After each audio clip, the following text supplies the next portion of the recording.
Ibrahim Traoré. Who is him? He leads one of the poorest countries on earth, and yet he didn't rise because Burkina Faso suddenly changed. He rose because the system that ruled it stopped working. This is not a story about charisma, not about ideology, not even about power. It's about why Burkina Faso keeps producing revolutions and why this one feels different. Because before you can understand Ibrahim Traoré, you have to understand the country that never stopped resisting and the failures that made another rupture inevitable. Burkina Faso, the country that never stopped resisting. Burkina Faso has never been a quiet country. Not because it's powerful, not because it's wealthy, but because it has rarely accepted the rules imposed on it without friction. To understand why revolutions keep returning here, you have to start with its name. Burkina Faso means land of upright people, not land of success, not land of stability. Upright, morally, not materially. Before 1984, it was called Upper Volta, a colonial label designed for administration, not identity. When Thomas Sankara renamed the country, he wasn't just changing words, he was declaring resistance as a national posture. That posture never disappeared, even after Sankara was assassinated. Since independence, Burkina Faso has experienced multiple coups, counter-coups, and transitions of power.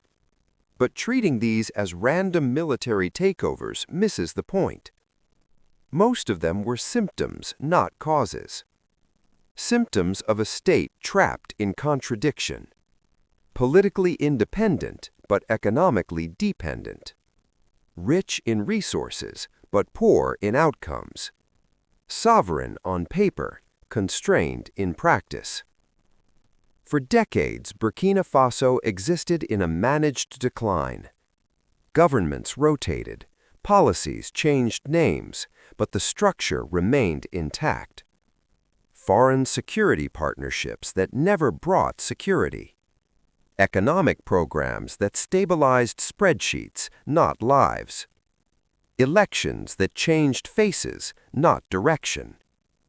Each failure accumulated quietly. Rural communities watched schools close. Young people saw migration as ambition. Soldiers fought insurgencies with outdated equipment, while decisions were made far from the front lines. Over time, legitimacy eroded, not all at once, but steadily enough that obedience became conditional. This is the context most outsiders miss. Burkina Faso does not erupt because it is impatient. It erupts because patience has been exhausted repeatedly. Every coup here carries a familiar internal logic. The system has failed. Someone must interrupt it. That logic is dangerous, but it does not come from chaos. It comes from disillusionment. By the late 2010s, the pressure reached a breaking point. Jihadist violence expanded across the Sahel. Entire regions slipped beyond state control. Military casualties rose. Civilian trust collapsed. When governments asked for more time, the population asked a sharper question. Time for what? More of the same? This is where Burkina Faso differs from countries that merely collapse.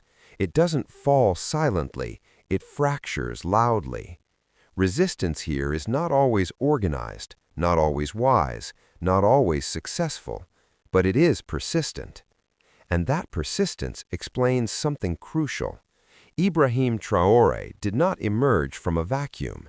He emerged from a long pattern of rupture. In Burkina Faso, power is never assumed to be permanent. Authority must constantly justify itself or be replaced. That does not make the country stable, but it makes one thing clear.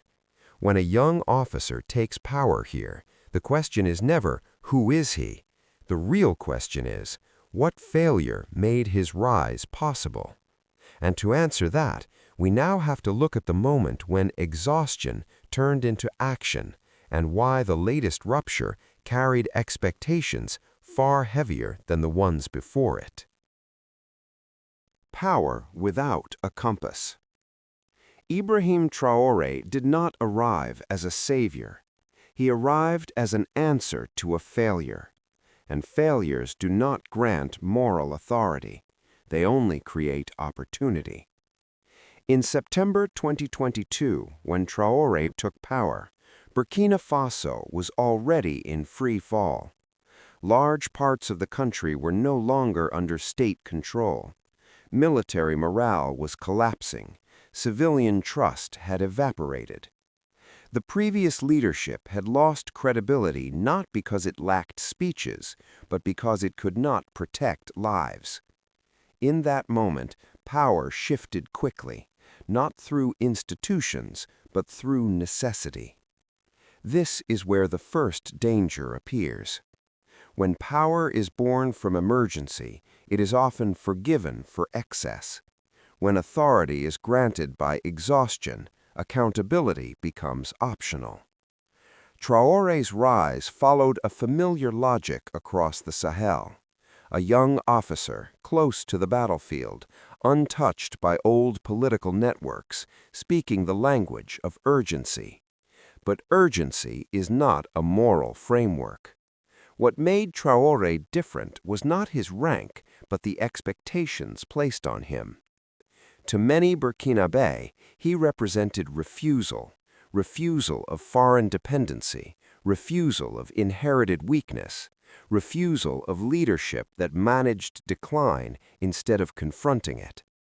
Yet refusal alone does not build a compass.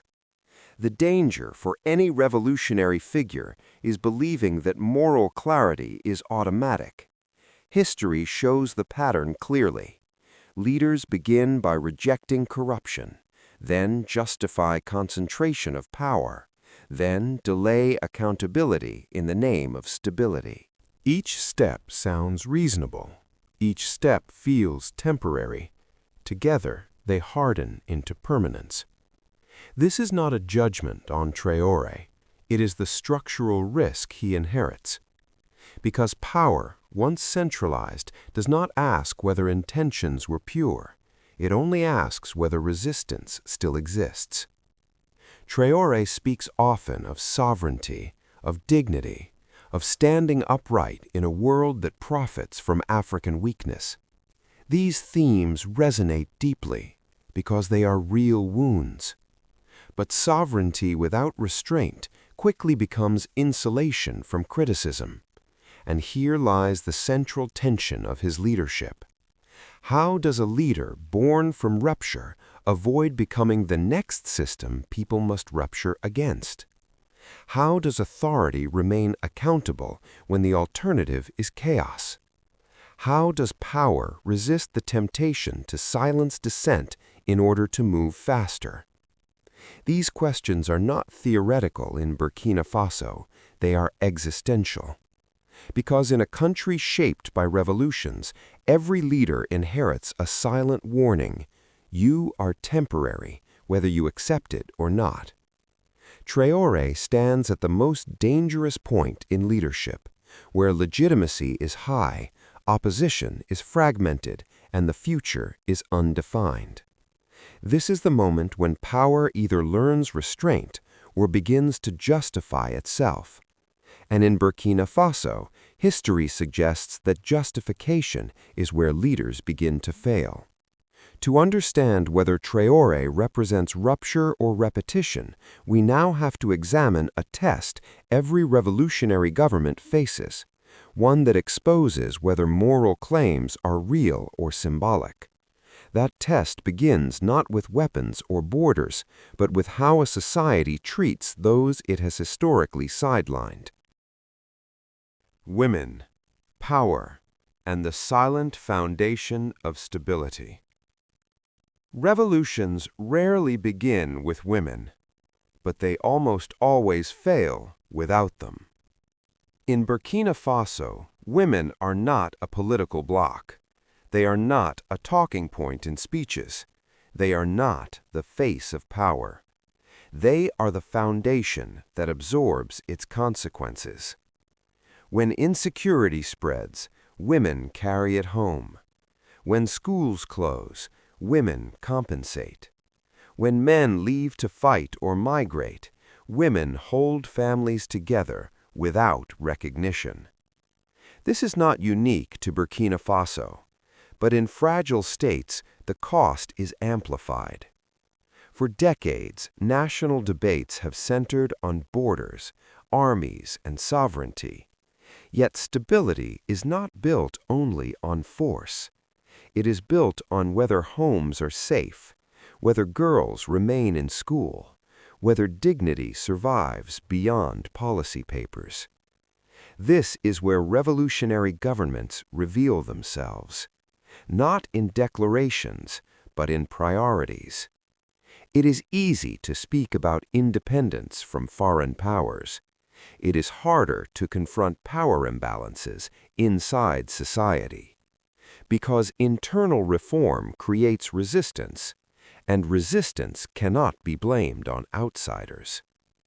In Burkina Faso, early marriage, limited access to education, and economic dependency remain structural realities for many women. These are often framed as cultural issues, but culture becomes an excuse when it protects systems that benefit from silence. Every leadership faces the same temptation: postpone gender reform for later. Stability first, security first, unity first. Later becomes permanent. History shows this pattern clearly. Women are praised symbolically. Their protection is delayed practically. Their exclusion is normalized quietly. This delay is not neutral. It shapes the future. Societies that sideline women do not become stronger. They become brittle. Because when half the population is constrained, resilience is an illusion. For Ibrahim Traoré's government, this is a defining test. Not because women's rights are a Western concept, but because stability without inclusion is unsustainable everywhere. Empowering women does not weaken authority. It reduces the pressure that authority must absorb. Education lowers extremism more effectively than patrols. Economic autonomy reduces displacement more reliably than aid. Legal protection prevents crises that no army can resolve. These outcomes are slow. They do not generate headlines. They do not produce immediate legitimacy, which is precisely why they matter. Revolutionary leaders often prioritize what is visible, what can be measured quickly, what can be defended publicly. But real strength is measured quietly in whether future generations inherit fear or capacity. Burkina Faso's past revolutions did not fail only because of foreign pressure. They failed because internal foundations were never reinforced. If Traoré's leadership treats women as symbols, the cycle will repeat. If it treats them as infrastructure, the rupture may finally become transformation. Because the survival of a state does not begin on the battlefield. It begins in households, classrooms, and choices that never trend online. And that leads directly to the next test of sovereignty, one that determines whether independence is real or merely rhetorical. Sovereignty, technology, and the trap of dependency. Political independence is easy to declare.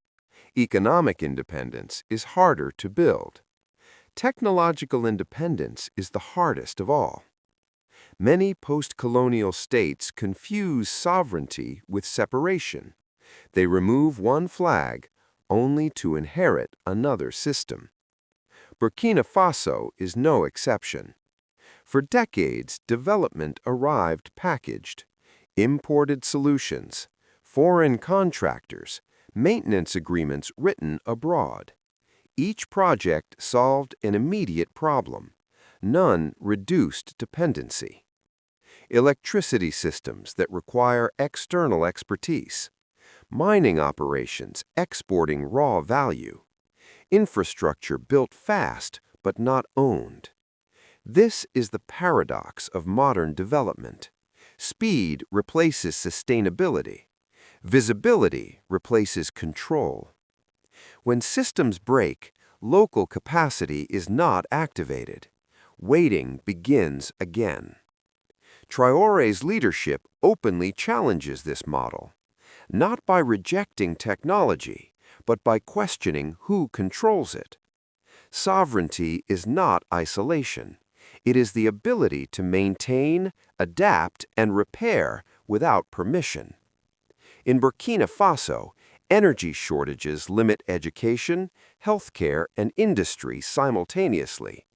Dependency turns basic infrastructure into leverage. This is where choices become political. Import advanced systems and gain short-term stability at the cost of long-term reliance. Or invest in local capability and accept slower, riskier progress. One path produces applause, the other produces autonomy.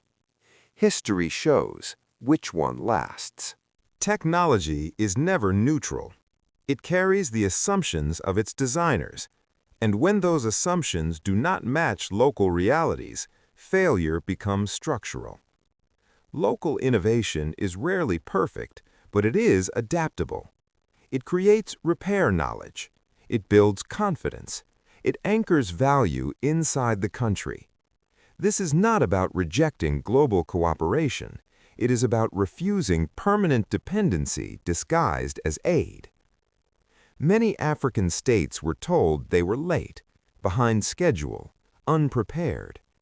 But delay was not the problem. Distrust was.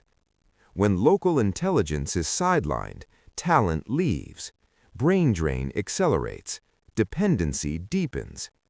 Technological sovereignty reverses this logic. It tells youth, your ideas matter here.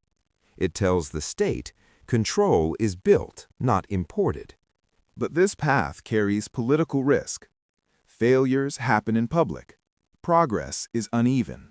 Critics grow louder. Strong leaders are tempted to choose certainty over ownership, quick results over durable systems. That temptation defines legacies. Burkina Faso now stands at that threshold. If technology becomes another outsourced function, independence remains symbolic. If capacity becomes domestic, sovereignty becomes tangible. The difference will not be announced. It will be revealed slowly, through who can fix what breaks when no one else is watching. And yet, even technological independence cannot survive alone, because sovereignty is not only about systems, it is about alliances. And that brings us to the most controversial choice of Traoré's leadership so far.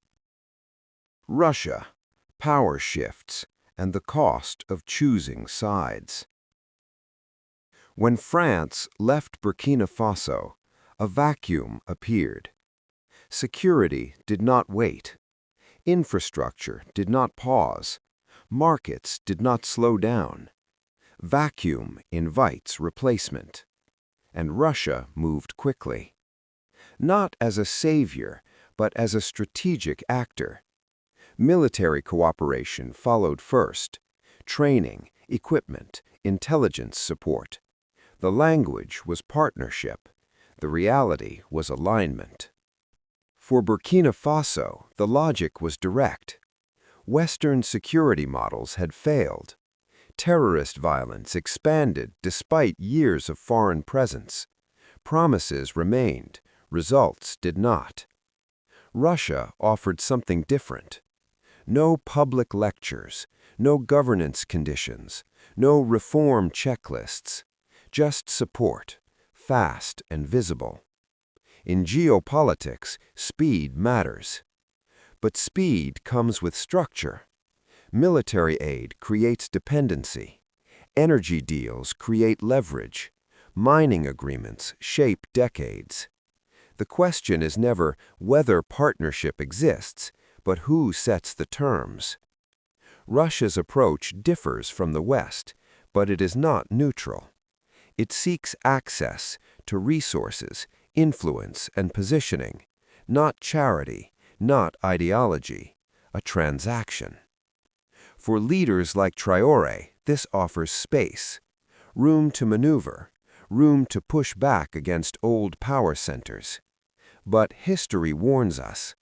Replacing one dominant partner with another does not equal sovereignty. It changes the direction of pressure, not its existence. Short-term security gains can narrow long-term autonomy. Every alliance carries hidden obligations. Every silence has a cost. The IMF delayed funding. Western institutions tightened scrutiny. Aid organizations reassessed presence. None of this is accidental. Choosing sides redraws economic maps. Burkina Faso is now navigating a compressed set of options. Resist Western dominance without falling into alternative dependency. Leverage Russian support without surrendering control. This balance is difficult. Few states manage it well. The danger is not alignment. The danger is believing alignment equals freedom. Power blocks do not invest to empower rivals. They invest to secure interests. Traoré understands this, publicly and privately. His rhetoric avoids submission. His actions signal pragmatism. But geopolitics does not reward intention. It rewards outcomes. The true test is durability. Can Burkina Faso maintain leverage once initial goodwill fades? Can it renegotiate once security improves? Or will today's solution become tomorrow's constraint? There are no clean answers, only trade-offs. In a fractured global order, small states rarely escape pressure. They choose where it comes from. And sometimes they choose who pressures them less. This is not betrayal, it is survival logic. But survival strategies can harden into habits, and habits can quietly replace sovereignty. The question is no longer whether Burkina Faso broke from the past. It did. The question now is whether it can avoid repeating the pattern under a new flag. Because the most dangerous illusion is not colonial control, it is believing control has disappeared. What Ibrahim Traoré really represents, and what comes next. Ibrahim Traoré is not the future of Africa. That may sound disappointing, but it is the truth. He is not a blueprint.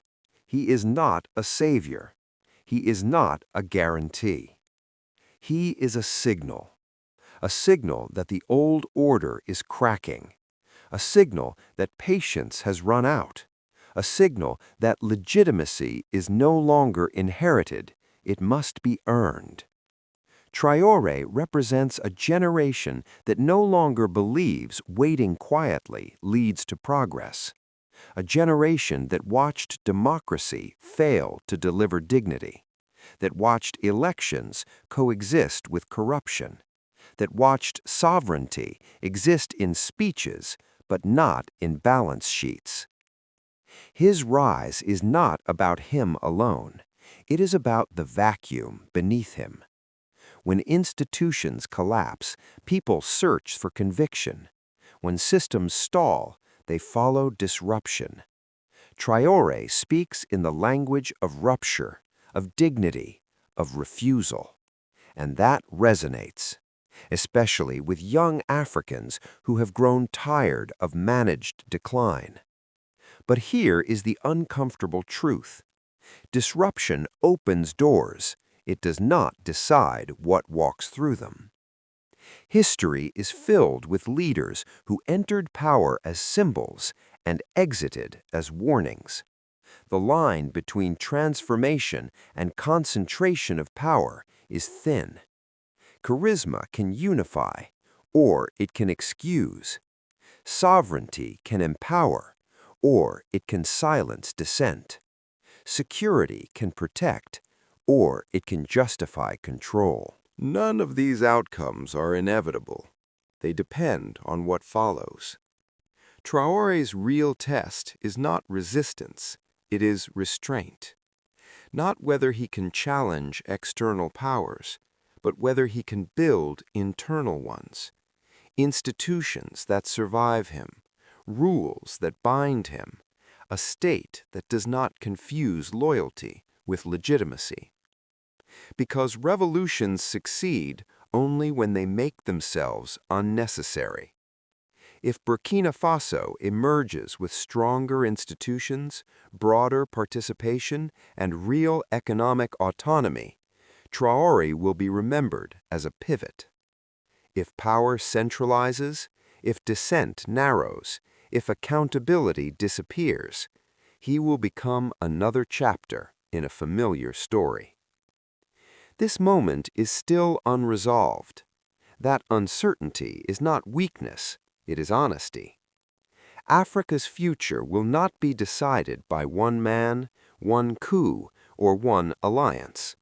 It will be decided by whether disruption evolves into structure, whether anger becomes policy, whether symbolism becomes systems.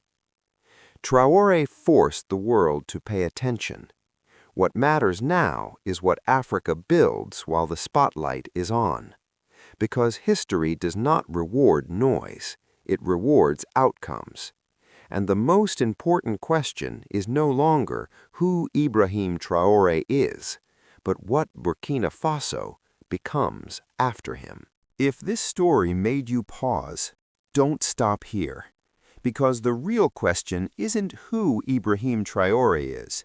It's why a country this poor, this small, and this overlooked keeps attracting global attention. Gold, geography, and interests that rarely make headlines. In the next video, we'll break down why Burkina Faso matters far more than its GDP suggests, and why so many forces are quietly fighting over it.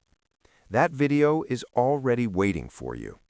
If you value analysis over noise, clarity over slogans, and context over headlines, subscribe, stay with us, and thank you for watching One Africa Rising. See you in the next chapter.